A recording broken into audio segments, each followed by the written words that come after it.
সুপ্রিয় দর্শক, কলাবাগানে ক্রীড়াচক্রের সভাপতি ও কৃষক লীগের নেতা শফিকুল ইসলাম ফিরোজের বিরুদ্ধে অস্ত্র মামলা ও আইনের জলদি কে বাতে। সুপ্রিয় দর্শক, কলাবাগানে র্যাব অভিযান চালিয়ে কৃষক লীগের সভাপতি কলাবাগানে র্যাব অভিযান চালিয়ে ক্রীড়াচক্রের সভাপতি ও কৃষক লীগের নেতা শফিকুল ইসলাম ফিরোজকে আটক করেন। তার বিরুদ্ধে অস্ত্র ও মাদক আইনের দুটি মামলা 10 দিনের রিমান্ড দেন আদালত।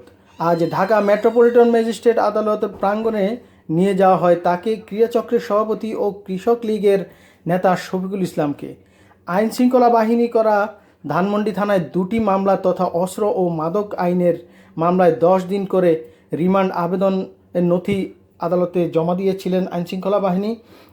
বিজ্ঞ আদালত 5 দিন করে 10 দিনের রিমান্ড মঞ্জুর করেছেন। তবে আসামি পক্ষের আইনজীবীরা বলেছেন শফিকুল ইসলাম রাজনীতি ও প্রতিহিংসার শিকার হয়েছেন। তিনি কোনো ক্যাজিনোর সঙ্গে জড়িত ছিলেন না। তাকে রাজনৈতিক প্রতিহিংসা এবং তবে আসামিপক্ষের আইনজীবীরা বলেন শফিকুল ইসলাম রাজনীতির প্রতিহিংসার শিকার হয়েছেন। তিনি কোনো ক্যাজিনোর সঙ্গে জড়িত ছিলেন না। তাকে রাজনৈতিক প্রতিহিংসা এবং প্রভাবশালীদের প্রতিহিংসা ও ষড়যন্ত্রের শিকার হতে হচ্ছে। তার বিরুদ্ধে কোনো ক্যাজিনোর মামলা নেই। তার বিরুদ্ধে অস্ত্র ও মাদক মামলা করা হয়েছে। জুয়ার সরঞ্জাম ও অবৈধ অস্ত্র ও মাদক উদ্ধারের পর হয়েছে।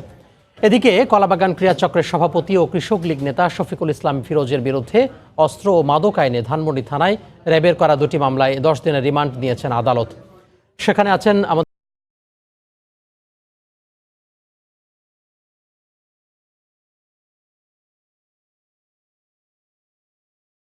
তোলা হয়েছে তার শেষ খবর। এর আগে কলাবাগান ক্রীড়াচক্রের সভাপতি ও কৃষক লীগ নেতা শফিকুল ইসলাম ফিরোজের বিরুদ্ধে অস্ত্র ও মাদক আইনে ধানমন্ডি থানায় র্যাবের করা দুটি মামলায় 10 দিনের রিমান্ড দেন আদালত। কঠোর পুলিশ নিরাপত্তার মধ্য দিয়ে শনিবার দুপুরে ঢাকা চিফ মেট্রোপলিটন ম্যাজিস্ট্রেট আদালত প্রাঙ্গণে নিয়ে যাওয়া হয় কলাবাগান ক্রীড়াচক্রের সভাপতি ও কৃষক লীগ নেতা শফিকুল ইসলাম ফিরোজকে। ধানমন্ডি থানায় র্যাবের করা অস্ত্র ও মাদক আইনের দুটি মামলায় 10 দিন করে 20 দিনের রিমান্ড আবেদনের নথি আদালতে জমা দেয় পুলিশ। এরপর আদালতে তোলা হলে মামলার নথি পর্যবেক্ষণ ও শুনানি শেষে আদালত সাইফুল ইসলাম ফিরোজকে 2 মামলায় 5 দিন করে 10 দিনের রিমান্ড মঞ্জুর করেন। প্রতিটি মামলায় তদন্তকারী কর্মকর্তাই আসামির বিরুদ্ধে 10 দিন করে রিমান্ড প্রার্থনা করেছেন। বিজ্ঞ আদালত আমাদের রাষ্ট্রপক্ষের বক্তব্য শুনে স্যাটিসফাইড হয়ে সেখানে প্রতিটি মামলায় 5 দিন করে রিমান্ড মঞ্জুর করেছেন। তবে আসামিপক্ষের আইনজীবী বলেন রাজনৈতিক প্রতিহিংসার শিকার হয়েছেন শফিকুল। আমাদের সাবমিশন ছিল যে এটা কোনো ক্যাসিনো মামলা ছিল না। পুলিশ ক্যাসিনোর নামে যে মামলাটা দিয়েছে সেটা হচ্ছে মাদক এবং অস্ত্র আইনের মামলা।